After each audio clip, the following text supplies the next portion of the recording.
Welcome back, everybody. Now today, what we're going to be doing is we are going to be going over my personal opinions on the April 2021 Best Champions. Now, one disclaimer, these are my opinions. Do not go after me. These are my opinions. You can have your own. You can say, hey, maybe you should demote or promote this guy, but these are my opinions. And the first champion that was added this month was Odin. Now Odin, I really struggled to place this guy because with the Odin sleep, he's pretty good. Without it, he sucks. So I just struggled and the fact that the Odin sleep only lasts one fight, is holding him back. But otherwise, this guy had a lot of potential. And in the movies and the comics, he needs to sleep and then he can be awake for years. However, they just didn't really do this in this game. Therefore, I placed him in average tier behind Gamora, Hela, Airwalker, and Heimdall. But now I probably would have put him in not ideal tier. However, he does bring a lot of synergies to a lot of great people, and that just makes him absolutely insane. Hela, she has the highest damage output in the entire game with the synergy with Odin, and he also does bring in a lot of nice pre-fights, like Apocalypse does, but these are not just limited to one class. Apocalypse is only mutants. This guy can go Mystic, Mutant, Tech, Cosmic, Skill, Science, and all the classes. Alright, but now it is time to move on to the next guy. Now, the next champion added this month was Mangog. Now, Mangog has a lot of really nice utility, and he has about an average amount of damage output. And so where I placed him was among with many other mystics in powerful tier. Now I have still Tigress, Sasquatch, Voodoo, and Dragon Man above him. I have Morningstar, Mojo, and Scarlet Witch under him. And the reason this guy has such good utility is he has so many abilities and he can counter so many things because he can just put so many staggers on you.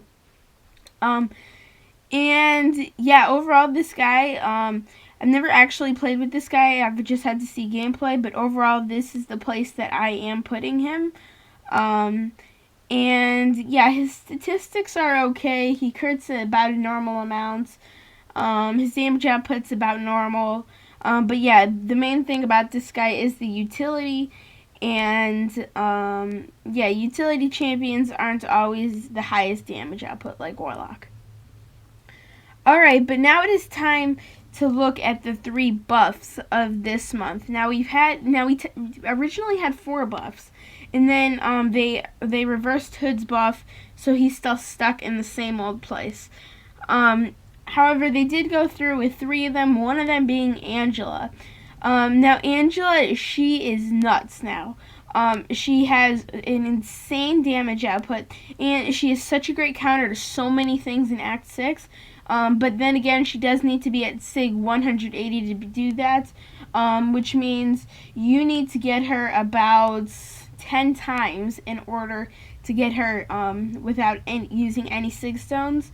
But once you get her to Sig 180,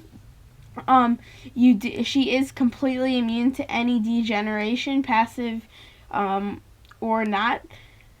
And her damage output is just absolutely nuts.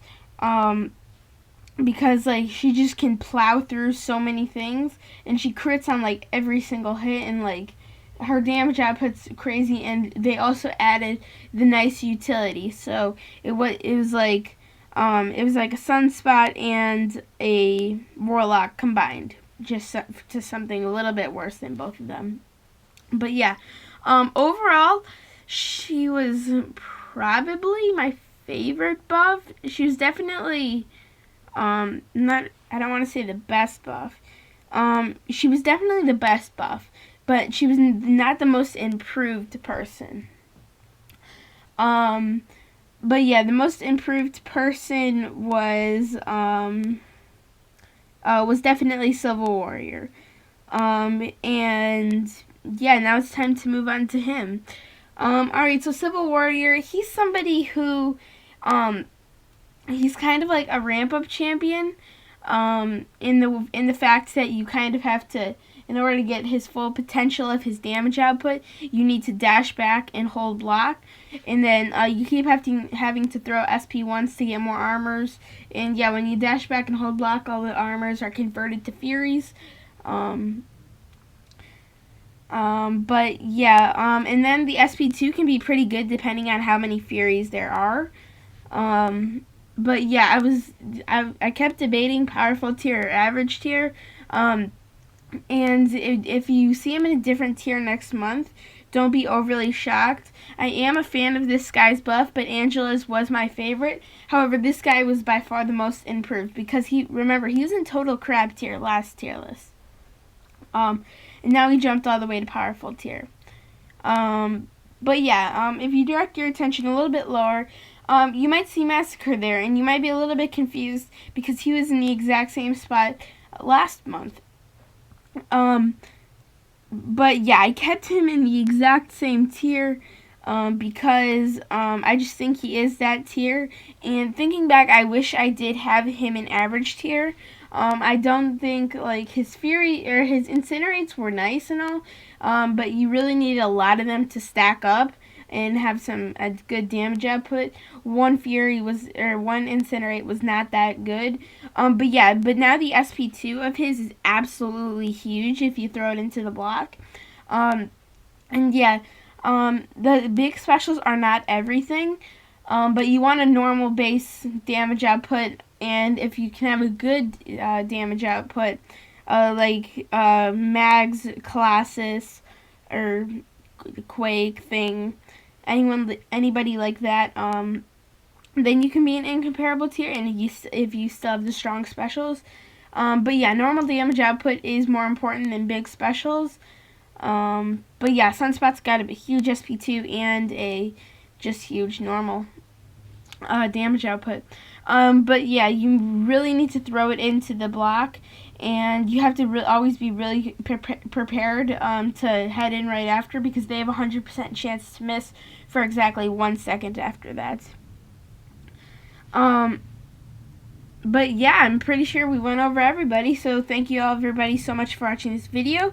If you did enjoy, make sure to hit the subscribe and like button. If you want to learn more about my MCOC account and channel, make sure to go over and follow the Instagram.